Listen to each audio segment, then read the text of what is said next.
여러분, 마지막 날이 되면 어떨 것 같아요? 여러분, 마지막 날 잘 모르죠? 많은 사람들이 염려하고 걱정하는 게 마지막 날인데, 세상에 이제 마지막이 온대요. 그러면 그때는 이렇게 좀 어마어마한 일이 있는데, 이 말씀이 지금만 있던 말씀이 아니고 옛날부터 쭉 이렇게 변함이 없이 어떤 마지막에 대해서 경고를 하는 거예요. 근데 어떤 사람들이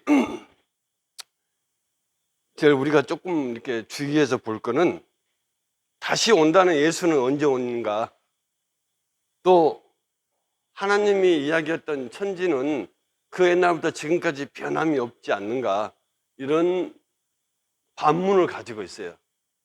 그렇지만 하나님께서는 오늘 말씀하신 것처럼 그런 사람들에게도, 또 잘 믿는 우리에게도 마지막 날은 다 오게 되어 있습니다. 내가 원하든 원치 않든 오는데 그날을 잘 준비하라 그런 거예요. 그날은 아무도 알 수 없다. 도둑과 같이 올 수도 있고, 또 성경의 다른 비유는 임신한 여자가 아이를 낳는 날을 정확하게 모르는 것처럼 그날을 아무도 알 수 없다 그랬습니다. 그러면 그날을 모르는 우리들은 어떻게 살아야 되는가 하는 것이에요. 우리가 같이 예배하고 말씀 보고 또 교회 생활 하는 것도 어쩌면 우리가 이 날을 최대한으로 잘 준비하고, 우리가 말씀 안에서 경건하고 또 거룩하게 또 하나님 말씀대로 살아서 마지막 날에 참 내가 잘했다, 잘 살아왔다 하는 그런 것들을 하나님께서 보여주시기 위해서, 또 하나님께서 그런 것을 원하시기 위해서 또 말씀을 주신 거라 믿습니다. 저와 여러분이 저는 지난 일주일 동안도 그런 일이 좀 있었지만, 참 우리 열심히 살아야 되겠다, 참 최선을 다해 살아야 되겠다, 하나님께 주어진 날이 이렇게 허투루게 아무렇게나 너도 주고 나도 주고 하는 날이 아니에요. 나한테는 진짜 중요한 날. 저희 여러분 하루하루가 한 시간 한 시간이 다시 돌아보면 오지 않습니다. 그렇지만 앞으로 올 시간, 여러분이 만나는 시간에는 진짜 즐겁고 행복하고 복되고 건강하고 아름답고, 참 남이 누가 봐도 야 그래 멋있었어 하는 그런 삶들을 살았으면 좋겠어요. 특히 우리가 믿음 안에서 더 열심히 우리가 하나님을 섬기고 살았으면 좋겠습니다.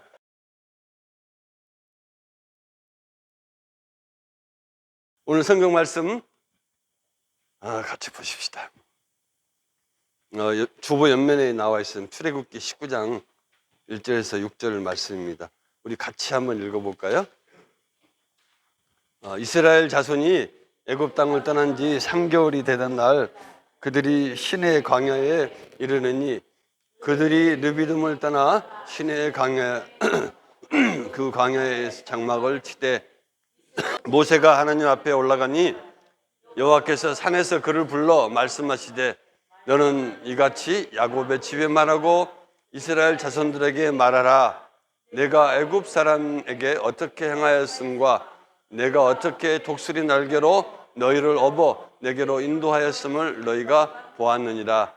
세계가 다 내게 속하였나니 너희가 내 말을 잘 듣고 내 언약을 지키면 모든 민족 중에 내 소유가 되겠고, 너희가 내게 대하여 제사장 나라가 되며 거룩한 백성이 되리라. 너는 이 말을 이스라엘 자손들에게 전할지니라. 아멘. 제가 지금 요즘은 계속 출애굽기하고 구약, 또 애굽에서 이스라엘 백성들이 홍해를 건너서 광야에 있었던 이야기를 계속 말씀드리고 있어요.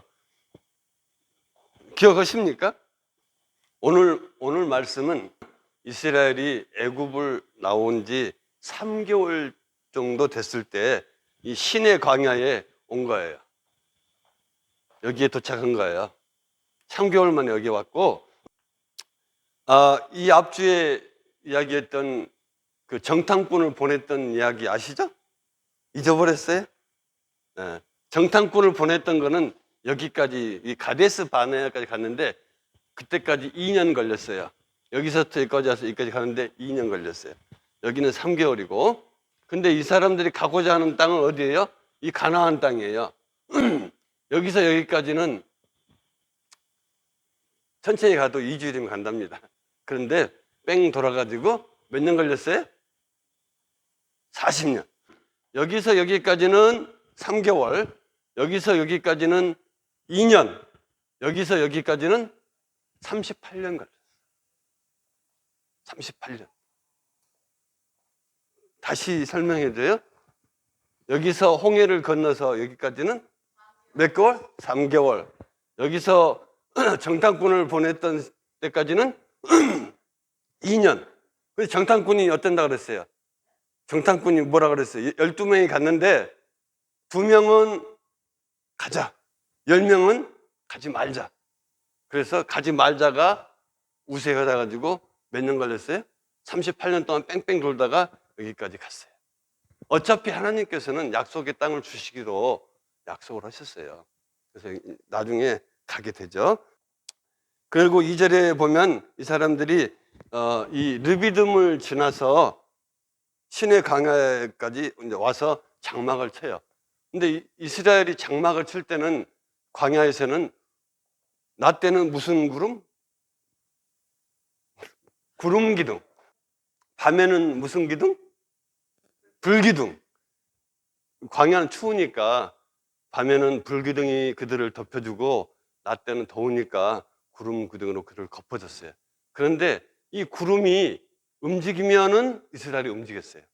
근데 구름이 정지하면 이스라엘이 다 정지를 했었어요. 그렇게 하나님이 인도하셨어요, 광야를. 그런데 이제 이 시내산에 좀 와서 하나님이 모세를 불러요. 오늘 그 이야기예요. 모세를 불러서 애굽 사람, 이스라엘 사람들한테 하나님이 어떻게 했는가를 너희들이 기억을 해라. 여러분, 광야에서 있었던 기적을 기억하세요? 광야에 어떤 일이 있었어요, 광야에서? 이스라엘이 여기까지 오면서 무슨 일이 있었는지 혹시 아는 거 있어요? 성경을 전혀 안 내주셔요. 하나님이 우리 저기 하늘나라 가면 물어볼 줄 몰라요. 그러면 딱 답을 해야지. 무수한 기적이 있었어요. 예를 들면 홍해 앞에 왔을 때 홍해를 가르니 지팡이로 때리니까 홍해가 갈라졌잖아요. 또 물이 없다 그러니까 어떻게 했어요? 반석을 딱 치니까 물이 나왔죠. 또 뭐 있어요? 배고프다니까 뭐가 나왔어요? 만나. 만나는 무슨 뜻인지 아세요? 만나가 무슨 뜻이냐고. 만나는 무슨 뜻이게? 오치, 이것이 무엇이요? 이게 만나야. 하늘에서 이렇게 먹을 것이 떨어졌는데 이스라엘 백성들이 아침에 일어나보니까 뭐가 있는 거예요. 그래서 이제 이것이 무엇이냐가 만나요. 고기가 없다 그러니까 어떻게 했어요? 고기가 없다고 그러니까. 고기가 없다. 그러니까 하늘에서 메추라기가 아주 그냥 산더미 아주 발에 깔리도록 쌓였어요. 근데 그 욕심 부리다가 어떻게 됐어요? 고기가 이빨에 끼어서 넘어가지 않을 때 죽은 사람도 있어요. 욕심 부리다가. 다 읽어보면 아주 재밌고 우스운 것 같지만 우리 사람들이 얼마나 욕심이 많은지를 보여주는 거예요. 만나는 하루에 꼭 먹을 것만 가져오라 그랬어요. 더 이상 가져오면 안 돼요. 근데 주일날은 만나가 안 내리니까 이틀분을 가져오는 거예요. 근데 사람들이 욕심 많게 더 많이 가져다가 집에 갖다 놨어요. 어떻게 됐어요? 다 썩어서 버렸어요. 그런 거예요. 이거 참 우리가 좀 잘 보셔야 돼요. 그래서 4절에 이렇게 말씀하세요. 애국 사람에게 너희 어떻게 행했음과 내가 어떻게 독수리 날개로 너희를 업었는가. 하나님께서는 지금도 우리에게도 마찬가지죠. 우리는 모르는 것 같아요. 지금 하나님은 독수리 날개로 우리를 보호하시고 또 인도하시고 하는 거를 이제 이스라엘 백성한테 깨달으라 하고 모세한테 그거를 알려라 그렇게 이야기하고 약속을 하셨어요. 너희가 내 말을 잘 듣고 내 언약을 지키면 너희는 모든 민족 중에서 내 소유가 되겠고 제사장 나라가 되고 거룩한 백성들. 그리고 이건 하나님께서 축복하신 거예요. 그런데 조건이 있어요. 내 말을 잘 듣고 내 언약을 잘 지키면이에요. 언약을 잘 듣고 잘 지키면이에요. 오늘은 좀 제가 딱딱한 이야기를 좀 해야 될 것 같은데 그래도 피와 살이 되니까 이야기를 좀 해드리겠어요. 오늘 대강 설명은 이야기예요. 하나님이 이스라엘 백성을 부른 이유, 목적, 또 우리를 부른 이유와 목적 무엇일까요? 하나님은 이스라엘 백성 또 저희들을 하나님 백성으로 삼기 위해서 하나님 백성이 되기를 원하시는 거예요. 그래서 그 백성 되게 하시면서 우리들을 거룩한 나라 또 거룩한 백성, 제사장 나라가 되게 하시겠다고 약속하신 거예요. 그래서 이스라엘 백성들에게 줬던 게 뭐냐 하면 율법을 줬어요. 율법. 율법은 쉽게 이야기하면 십계명이라고 생각하시면 돼요. 십계명. 그렇죠? 율법은 십계명. 율법의 대표적인 십계명이고 이거는 하나님이 우리에게 주신 최고의 선물이 율법이에요. 이 말씀대로 살면 모든 민족 중에서 뛰어나게 하고 또 하나님 약속하신 그런 복들을 받을 수 있다. 그래서 이스라엘 백성들에게 모세한테 지금 하나님 하신 이야기가 지금 이 이야기를 백성들에게 계속 전해라. 그렇게 이야기해요. 그리고 가르쳐라. 그렇게 이야기하고 있어요. 그러면 너희들이 번성할 것이다. 우리는 가끔 유대인들을 보고 그래서 저 사람들 이렇게 손가락 들었죠. 근데 유대인들은 바로 이것을 믿고 있어요. 이 율법을 잘 지키면 하나님께서 복을 주시고 그 누구보다 뛰어나게 하시겠다. 지금 세상에 누구가 다 주장하고 있어요. 유대인들이 주장하고 이스라엘 유대민족이 주장하고 있어요. 그 예로 이스라엘이 1948년 5월 14일 날 독립을 해요. 그동안 이스라엘은 어떻게 살았어요? 온 세상에 다 떠돌아다녔어요. 방랑자로. 디아스포라라고 그러죠. 그 사람들이 그렇게 흩어져 살아요. 그런데 하나님 약속을 붙들고 언젠가는 우리가 그 땅으로 돌아갈 것이다. 그런데 1948년에 지금 이스라엘 땅을 사는 거예요. 그 세계 다른 사람이 다 반대를 했는데 그 반대를 무릅쓰고 독립이 됐어요. 그래서 지금도 이 이스라엘 주위에는 다 아랍 민족이 살죠. 그렇지만 거기 그 많은 이방 민족 가운데서 그 사람들이 이기면서 살아가는 이유가 있어요. 아직도 이 율법을 모세가 이야기했던 율법을 지금도 지키면서 사는 거예요. 그 말씀은 어떤 말씀이냐면 우리가 살아가는데 모든 복이 있다. 그래서 시편에는 이렇게 이야기해요. 시편 1편에는 여러분 이것도 좋은 구절이에요. 복 있는 사람은 악인의 길을 쫓지 아니하고 죄인의 길에 서지 아니하고 오만한 자의 자리에 앉지 아니하고 오직 여호와 율법을 즐거워하여 그 율법을 쥐하로 묵상하는 자로다. 그는 시냇가에 심은 나무가 철을 따라 과실을 맺고 잎사귀가 마르지 아니한 같으니 그가 하는 일이 모두 형통하리로다. 이거는 율법을 따르는 사람만 가능한 거예요. 이스라엘 민족은 바로 이것이 그들의 삶의 자산이었어요. 이스라엘 민족은 지금도 유대인들은 이 율법이 없이는 살 수가 없는 사람. 이 율법은 복을 받는 교과서입니다. 성경은 우리가 살아날 수 있는 생명의 교과서예요. 그만큼 율법이 중요하고 유대인들에게 율법이 중요한 만큼 우리 그리스도인들에게는 뭐가 중요해요? 성경이 중요해요. 이 말씀이 굉장히 중요해요. 그래서 이 성경은 우리를 복 있는 사람으로 만들어요. 또 위대한 사람으로 만들어준다. 요한계시록에 보면 이렇게 말씀하고 있어요. 이 말씀을 읽는 사람, 듣는 사람, 또 거룩한 것을 지켜서 행하는 사람은 복이 있다고 그랬어요. 왜? 때가 가까울수록 우리가 말씀 듣고 또 읽고 행하기를 기뻐해야 된다. 그리고 디모데 후서는 또 이 하나님의 사람을 온전하고 또 선한 일을 행할 수 있는 능력을 갖추시다. 이런 말씀이 되어 있어요. 근데 바로 유대인의 이 삶의 목표는 뭔지 아세요? 유대인의 삶의 목표는 하나님을 닮아가는 거예요. 유대인의 삶의 목표는.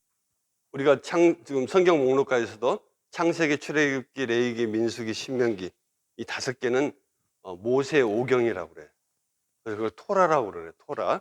토라라 그러는데 이 모세 오경에서는 하나님이 세상을 만들고 가나안까지 갈 때까지 그들이 어떻게 지내온 역사가 있고 또 하나님은 그들을 어떻게 인도했는가를 보여주는 거예요. 물론 우리는 이스라엘 역사라고 생각할지 모르지만 그것을 통해서 이스라엘들이 살아날 수 있었어요. 그런데 거기에 이 모세가 시내산에서 받은 율법에 많은 내용들이 있는데 크게 말하면 10계명, 더 줄여서 말하면 2가지 계명이 있어요. 첫 번째는 내 마음을 다하고 목숨을 다하고 뜻을 다해서 주 너의 하나님을 사랑하라. 2번째는 내 이웃을 내 몸같이 사랑하라. 이 2가지예요. 예수님도 그렇게 말씀하셨어요. 그런데 이 토라 속에 있는 많은 율법의 내용들을 세분해 보면 613가지가 있는데 그중에 365가지는 하지 말아야 돼요. 하루 1년 365일은 하지 말아야 할 것이 있고 248가지는 해야 되는 거예요. 이 성경에 쭉 나와 있는 그걸 요약을 해 놓은 거예요. 이스라엘 사람들이 그거를 무수히 연구를 해가지고 내용을 만들어 놨어요. 그런데 수많은 내용 중에 그래도 전에도 한번 말씀드렸지만 주일날 이러면 안 돼요. 어느 정도 이상 걸어가도 안 돼. 그러니까 지금 심지어 어떤 사람은 엘리베이터 타는데 버튼을 누르지 않아. 옆에 사람이 눌러주길 바라고 있어요. 이스라엘에서. 그 정도로 율법을 철저히 지키는 거예요. 근데 이 248가지는 육신의 장기와 뼈를 개수를 합쳐놓은 게 248가지래요. 그리고 365가지는 하루에 하나씩 절대 하면 안 되는 거. 이 613가지가 율법 조항에 있어요. 근데 우리가 이걸 다 지킬 수 있다? 없다? 없죠. 그래서 죄를 지키게 되는 거예요. 이 율법을 지키지 않으면 죄가 되는 거예요. 그래서 우리 하나님께서 뭘 또 하나 허락하셨냐 그러면 성막을 허락하셨어요. 들어보셨어요? 여러분 성막이 있다는 이야기 들어보셨어요? 성막이 있는데 이 성막 안에는 여러 가지 그런 구조물이 있어요. 근데 이걸 제가 다 설명해 드리면 너무 많고 성막에서는 어떤 일이 있었냐면 율법을 어긴 사람들의 죄를 용서해 주는 그런 장소예요. 거기서 제사가 지내졌어요.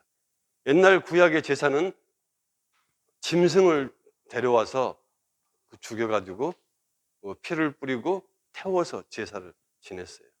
아니면 곡식을 가져다가 제사를 지냈어요. 이 성막은 크게 하는 일은 제사를 지냈고 제사를 지내면서 백성들의 죄를 사해주는 역할을 했었어요. 그래서 여기 구체적인 번제단도 있고 물두멍도 있고 금촛대도 있고 떡상도 있고 많이 있는데 제일 중요한 거는 이 법궤와 시은자예요. 여기서 짐승을 잡고 그 피를 이 법궤 위에 뿌렸어요. 그러면 제사장이 나와서 그 백성들이 가져온 그 짐승을 가져온 죄 지은 백성의 죄를 사해졌다고 선포를 하는 거예요. 이 이스라엘 백성들이 하나님 앞에 제사를 드리는 방법은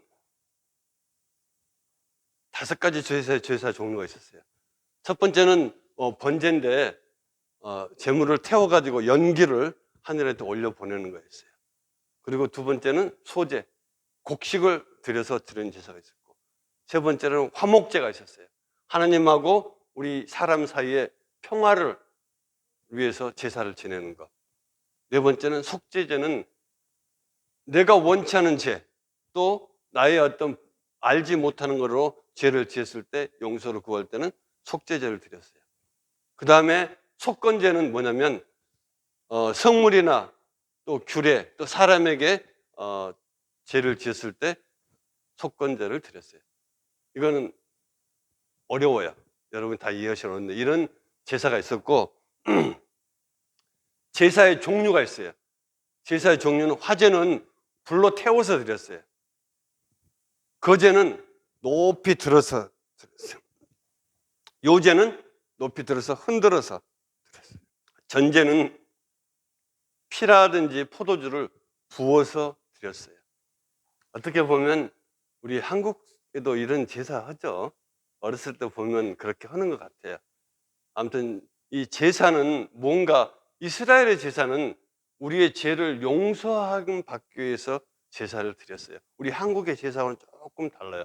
한국은 조상을 기억하는 제사를 드렸지만 이스라엘은 우리 죄, 우리가 어떤 것을 통해서 율법을 어겼다든지 하나님을 외면했을 때 그런 당하는 죄를 용서받기 위해서 제사를 드렸어요. 그래서 죄를 사함받기 위해서는 양을 잡고 짐승을 잡고 또 공문을 통해서 제사를 지낼 때 이제 죄가 용서된다 하는 것 의식이 이 성막을 통해서 이루어졌었어요. 근데 이 모세가 성막을 지을 때 자기 마음대로 지은 것이 아니고 그 모세가 시내 산에 올라가서 하나님의 말씀하신 대로 그대로 지었다고 그래요. 이거를 그 하나님의 말씀으로 지었는데 이 모세가 지은 성막은 나중에 다윗과 솔로몬을 통해서 성전을 짓게 돼요. 하나님 성전을. 그리고 성전은 다시 발전하게 돼서 예수 그리스도가 오심으로써 교회로 모양이 바뀌게 되는 거예요. 성전은 교회다 생각하시면 됩니다. 그래서 이스라엘 백성들이 이 성막과 성전을 중심으로 생활을 했었어요. 그래서 말씀 가운데 있고 또 말씀 속에서 하나님을 만나기로 했어요. 그래서 이 성막에서는 하나님을 만나는 장소예요. 하나님과 교제가 되겠죠. 물론 우리가 직접 이 성막까지 다 들어갈 수 없었지만 제사장이 우리를 대신해서 예배를 드려줬었어요. 그렇지만 예수님이 오신 뒤로, 예수님이 십자가에 돌아가신 뒤로는 이런 제도들이 다 없어졌어요. 이제 우리 스스로 제사장이 되고 우리 스스로 예배를 드리고 제사를 드릴 수 있는 그런 입장이 돼 있어요. 그래서 베드로가 그렇게 이야기했죠. 우리는 하나님의 거룩한 백성이고 거룩한 제사장이다. 우리 스스로 하나님 앞에 죄를 고백하면 용서를 받을 수 있는 거예요. 그래서 사도 형제는 교회를 하나님이 자식의 피로 사신 것이라고 이야기했었어요. 자, 이제 우리는 오늘 성막과 율법을 통해서 알아야 될 것은 우리가 죄가 있다는 것을 발견하는 것도 있지만 그 죄가 용서받을 수도 있다는 것을 여러분이 발견하셔야 돼요. 우리의 죄의 용서는 어떻게 되는 거예요? 옛날같이 짐승을 가지고 드릴 수는 없어요. 다시 예수 그리스도를 십자가에 못 박을 수는 없어요. 우리가 말씀으로 또 우리의 부족한 것, 우리의 죄 지은 것을 고백하고 우리 하나님 앞에 죄 용서를 구할 때 용서받는 거예요. 그래서 교회는 사실 하나님이 살아계신 집이에요. 근데 그래서 많은 어떤 교회들은 교회를 너무 화려하게 짓고 또 엄청나게 짓는데 꼭 교회는 그런 건축물 안에 있는 교회라고 생각하지 않아요. 다윗이 성전을 짓겠다 그랬을 때 많은 그런 재료를 준비했지만 이제 솔로몬이 짓게 되죠. 그때 하나님께서 하신 말씀이 있어요. 나는 성전에 있지 않는다. 성전은 하나님이 계신 곳이라고 우리가 상징을 하지만 실질적으로는 하나님은 전 공간 안에 무소부재하게 계시는 분, 어디든지 언제든지 계시는 분입니다. 그래서 이스라엘 백성들이 이 성막과 또 율법을 통해서 하나님에게 향하는 그런 예배를 드린 것처럼 우리는 이제 말씀으로 통해서 예수 그리스도와 함께 예배하고 또 하나님을 만난다 이렇게 생각하시면 이해가 쉽겠습니다. 그래서 이스라엘 백성들이 예배를 잘하고 또 제사를 잘 지내면서 하나님을 만난 것처럼 우리도 예배를 잘 드리는 때 하나님을 만날 수 있는 거예요. 그 예배가 살아나고 말씀이 살아나야지 우리를 또한 살아날 수 있는 거예요. 만약에 그렇게 하지 못한다면 우리는 또 자꾸 우리 심령이 낮아지고 또 곤고하고 연약해지는 거예요. 이스라엘 백성들은 제사가 지내고 난 다음엔 다 살아났어요. 왜? 그래서 그 사람들은 제사 지낼 때 아주 한마디로 파티를 하는 거죠. 굉장히 신이 나고. 왜? 회복이 됐으니까. 그렇지만 우리는 예배 드리고 나면 회복이 잘 안 되는 것 같아. 그렇지 않아요. 예배도 여러분을 회복시키고 새롭게 하는 거예요. 물론 우리가 어떤 형식을 갖춰서 뭐 이렇게 해야 됩니다, 이렇게 해야 됩니다, 그렇게 이야기해도 그렇지 않아요. 예배는 작은 예배지만 저 여러분이 이 예배를 통해서 하나님을 만날 수 있는 기회를 찾는 거예요. 말씀을 통해서 하나님을 만날 수 있는 포인트를 찾아내셔야 되는 거예요. 그래서 제가 오늘 드린 말씀은 구약에서는 이스라엘 백성들은 그렇게 하나님의 은혜를 받았으면서도 하나님께서 하나님을 만날 수 있는 방법, 또 하나님을 찾을 수 있는 길을 알려주기 위해서 율법도 주시고 성막을 주셨던 것처럼 우리들에게는 이제 예수 그리스도께서 새롭게 말씀하셨어요. 또 교회를 허락하셨어요. 우리는 교회와 말씀을 통해서 예배를 통해서 하나님을 만나고 예수님을 만나는 거예요. 그걸 통해서 우리 삶이 회복되고 또 새로워지는 그런 은혜들이 이곳에서 이루어져야 되는 거예요. 그리고 많은 믿음의 성도들이 물론 우리의 각자 믿음은 알 수가 없어요. 크고 작다가 아니고 어떻게 최선을 다해서 우리가 하나님을 만날 수 있는가, 이게 중요하다고 생각합니다. 그래서 여러분, 오늘 같은 좀 이야기는 좀 어려워요. 여러분이 자주 이 성경을 보셔야 되는데 간단히 이렇게 줄여서 이야기하다 보니까 많이 빠지기도 했지만 읽으셔야 돼. 창세기, 출애굽기, 레위기는 너무 어렵습니다. 민수기, 신명기 다. 그 다음에 여러분이 보시면 아, 이것이 예수님이 오셔서 어떠한 연관이 있는가를 우리가 깨달을 수 있게 되는 거예요. 덮어놓지 마시고 한 장이나 좋습니다. 읽으세요.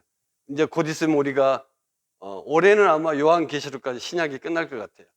여러분, 참 여기 이스라엘 백성들은 쉐마 그랬어요. 저 말은 이스라엘아 들으라. 쉐마, 이스라엘 들으라. 하루에 3번씩 암송을 해요. 근데 거기 내용이 뭐냐면 하나님은 유일하신 하나님이다. 너는 마음과 목숨과 힘을 다해서 여호와를 사랑하라. 이 계명의 말씀을 지켜야 된다. 그리고 내 자녀들에게 부지런히 가르쳐라. 집에 앉을 때나 걸을 때나 누웠을 때나 생각하라. 그리고 이 말씀을 이마에다 메고 다니고 문설주에다 달아놓으라 그랬어요. 그러면 복을 받는다 그랬어요. 여러분, 제가 여러분한테 자꾸 말씀 읽으세요, 좀 어린애 같은 질문을 이렇게 부탁을 해드리는 것 같은데 그렇지 않아요. 이 말씀이 여러분 앞에 날마다 가까이 있어야 돼요. 여러분이 살 수 있고 복을 받는 비결은 다른 거 없어요. 여기 진짜 이거 그냥 버리지 마시고 가지고 가서 한 번만 다시 읽으셔도 여러분 성공할 수 있어요. 진짜 이거는 뭐 제가 드리는 게 아니야. 하나님께서 말씀하셨어요. 하나님께서 이거를 지키고 행하는 사람은 복이 있다. 또 우리의 미래가 달라질 수 있다. 여러분 평안하기 원하십니까? 복 받기 원하십니까? 말씀을 가까이 할 수 있는 저와 여러분이 되기를 원합니다. 기도하겠습니다. 하나님, 이스라엘 백성들에게 율법을 주시고 또 성막을 주시고 또 우리에게는 말씀을 주시고 예수 그리스도를 허락하시고 성령을 주셔서 우리가 이렇게 주 안에 평안하게 거할 수 있도록 인도하시고 또 소망을 가지며 하루하루 살 수 있도록 인도하신 것 감사합니다. 참으로 우리의 처음부터 또 끝까지, 참 시작부터 마지막까지, 영혼부터 영혼까지 살아계신 하나님께서 우리의 모든 일을 주장하실 때 우리가 주님과 더불어 가까이 나아갈 뿐 아니라 말씀으로 새롭게 되어서 정말 귀한 생명을 얻은 삶을 살기에 부족함 없도록 인도하시고, 오늘도 예수 그리스도께서 우리를 위해서 십자가에서 고난당하시고 또 죽으시고 또 부활하셔서 우리에게 소망을 주신 것처럼 우리들 날마다 날마다 주 예수 그리스도를 붙들며 나아가며 또 생명의 말씀으로 나아갈 때 참 소망 있는 그리스도인, 참으로 거룩한 하나님 백성이 되게 하시고 참으로 온전한 것을 이루어내서 하나님 앞에 영광된 삶을 살 수 있도록 도와주시옵소서. 함께하여 주셔서 우리의 모든 부족함을 채워주시고 연약한 가운데 동행하셔서 우리들이 연약하며 힘들지 않도록 새로운 힘으로 거듭나도록 인도하시기를 간절히 바라옵고 예수님 귀하신 이름으로 기도드립니다. 아멘.